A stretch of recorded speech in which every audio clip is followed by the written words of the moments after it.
আসসালামু আলাইকুম রহমতুল্লাহ। আশা করি সবাই ভালো আছেন এবং সবাইকে স্বাগতম আজকের এই ভিডিওতে। প্রিয় ভাইয়েরা, প্রিয় বোনেরা, আপনারা যারা মুরগি লালন পালন করছেন, বাড়ির আশেপাশে কয়েকটা দেশি মুরগি লালন পালন করছেন বা যে কোনো ধরনের মুরগি লালন পালন করছেন বা বাণিজ্যিকভাবে মুরগি লালন পালন করছেন, তাদের জন্য আজকের এই মেডিসিনটা খুবই গুরুত্বপূর্ণ এবং মোটামুটি এই ওষুধটা দিয়ে আপনি অনেকগুলো রোগের থেকে আপনার মুরগিকে বা খামারকে আপনি রক্ষা করতে পারবেন। আজকে সেই ওষুধটা নিয়ে আলোচনা করব। খুব ছোট্ট একটা ভিডিও হবে, আশা করছি বেশি লং হবে না। এই ছোট্ট বা অল্প ভিডিওতে আপনি অনেক গুরুত্বপূর্ণ বিষয় নিয়ে জানতে পারবেন। আমরা আজকে এই ভিডিওতে জানবো ওষুধটার নাম কি, এটা কিভাবে আপনি খাওয়াবেন এবং এটার কোন কোন রোগের জন্য এগুলো খাওয়াবেন। ঠিক আছে? সো প্রিয় বন্ধুরা, এই যে এখন যেহেতু শীতকাল, এখন এই পক্ষীকুলের জন্য অনেক মারাত্মক একটা সময়। এই সময়ে প্রচুর পরিমাণে হাঁস, মুরগি, কবুতর, পাখি ইত্যাদি মারা যায়। আর আজকে যে ওষুধটা কথা বলবো, এই ওষুধটা আপনি হাঁস, মুরগি, গরু, ছাগল ইত্যাদি যে কোনো প্রাণীর ক্ষেত্রে আপনি ব্যবহার করতে পারবেন। এই যে সমস্ত রোগগুলোর কথা বলবো, সেই সমস্ত রোগের বিরুদ্ধে কাজ করবে, খুব ভালো একটা কাজ করবে। ঠিক আছে? সো আজকে যে ওষুধটার কথা বলবো সেটার নাম হচ্ছে মাইক্রোনিট। মাইক্রোনিট র্যানাটা কোম্পানির একটা খুবই গুরুত্বপূর্ণ ওষুধ এবং এটা এরিথ্রোমাইসিন গ্রুপের একটা ওষুধ। আজকে আপনি শুধু যে মাইক্রোনিট খাওয়াতে হবে আপনার মুরগিকে কী কী রোগের জন্য, শুধু মাইক্রোনিট না, আপনি চাইলে মাইক্রোনিটের পরিবর্তে ইরাফিম একটা ওষুধ আছে, সেই ওষুধটাও খাওয়াতে পারেন যদি মাইক্রোনিট আপনি আপনার এলাকায় না পেয়ে থাকেন। মোট কথা, এরিথ্রোমাইসিন গ্রুপের যে কোনো একটা ওষুধ যদি আপনি আপনার এই রোগগুলোর জন্য খাওয়াতে পারেন, তাহলে আপনার মুরগি সুস্থ সবল থাকবে। এটা মোটামুটি একটা অ্যান্টিবায়োটিক ওষুধ। ঠিক আছে?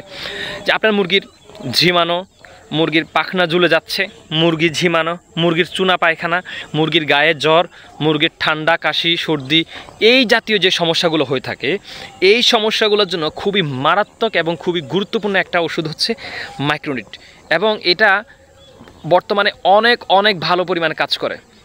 অনেক খামারি এই ওষুধটা নিয়ে তারা অনেক উপকৃত হয়েছে এবং তারা এই ওষুধটা নিয়ে এখন ব্যবহার করছে। আপনার এলাকায় যে কোনো প্রাণী সম্পদ আর যে ওষুধের দোকান আছে, সেখানে আপনি মাইক্রোনিটটা চার্জ করবেন, খুঁজে নেবেন। অল্প দামের মধ্যে মোটামুটি খুবই ভালো একটা ওষুধ, খুবই ভালো এবং আমাদের খামারিদের খুবই পরিচিত একটা ওষুধ এই মাইক্রোনিট। মাইক্রোনিট যদি আপনি নিয়ে থাকেন, মাইক্রোনিটের মতো সেম গ্রুপ, মাইক্রোনিট হচ্ছে এরিথ্রোমাইসিন গ্রুপের ওষুধ এবং সেটা যদি আপনি না পান তাহলে ইরাফিম নিতে পারেন। ইরাফিম একটা সেম, অর্থাৎ এই ওষুধগুলো নিয়ে আপনি আপনার খামারকে রোগমুক্ত করার চেষ্টা করবেন। আমি আশা করছি আপনারা বিষয়টা বুঝতে পেরেছেন।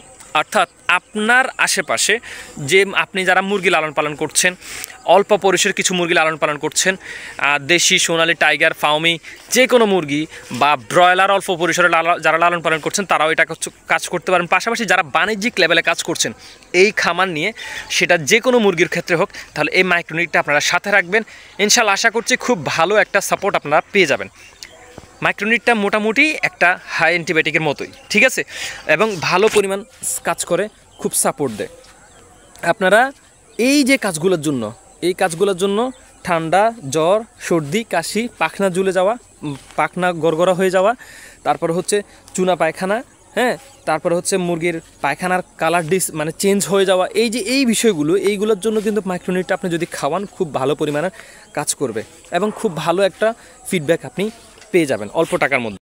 হাঁস, মুরগি, কবুতর অনেকগুলোর মধ্যে কাজ করবে। যারা কবুতর আছে, হাঁস আছে, মুরগি আছে, হ্যাঁ, এইগুলা খুব ভালো কাজ করবে। আপনারা আপনাদের আশেপাশে যে কোনো দোকানে কিন্তু এই মাইক্রোনিটটা পেয়ে যাবেন। প্রাণী সম্পদ যে সমস্ত দোকানে অর্থাৎ হাঁস মুরগির ওষুধ বিক্রি করা হয়, সেই সমস্ত দোকান আপনারা পেয়ে যাবেন। ওষুধটার কথা কেন বলছি? কেননা এই সময় শীতকালে প্রচুর পরিমাণে মুরগি মারা যায়, হাঁস মুরগি মারা যায় শীতে এবং ঠান্ডাজনিত কারণে, যার জন্য অনেকের অসচেতনতার কারণে এই সমস্যাটা হয়ে থাকে। আপনারা চেষ্টা করবেন যে এই সময়টাতে মুরগিকে খুব ভালোভাবে লালন পালন করতে, কেননা মুরগি শীতকালে একটু যেটা ওজন বাড়ে, তার চাইতে মুরগির মৃত্যুর হারটা একটু বেশি থাকে এই শীতকালে। হ্যাঁ, প্রচুর পরিমাণে মুরগি মারা যায় এই শীতকালে। তা আমি আপনাদেরকে আশা করব এই মাইক্রোনিটটা আপনারা যদি ইউজ করেন, আপনাদের খুব ভালো একটা ফিডব্যাক পাবেন। কোনো প্রকার তেমন ঠান্ডাজনিত রোগের যে জ্বর, সর্দি, যে সমস্যাগুলো আপনাদের সাথে এতক্ষণ আলোচনা করা হয়েছে, সবগুলো খুব ভালো কাজ করবে। ঠিক আছে? আজকে এই পর্যন্ত আলোচনা করা হয়েছে। সবাই ভালো থাকবেন, সুস্থ থাকবেন। এমন গুরুত্বপূর্ণ ওষুধ বা মুরগির লালন পালন সম্পর্কে বা পরিচর্যা সম্পর্কে যদি কোনো বিষয় জানতে চান, কমেন্ট করে জানাবেন। নিয়মিত সাবস্ক্রাইব করে রাখবেন যাতে নিয়মিত এমন গুরুত্বপূর্ণ তথ্যগুলো পাওয়ার জন্য। আসসালামু আলাইকুম রহমতুল্লাহ।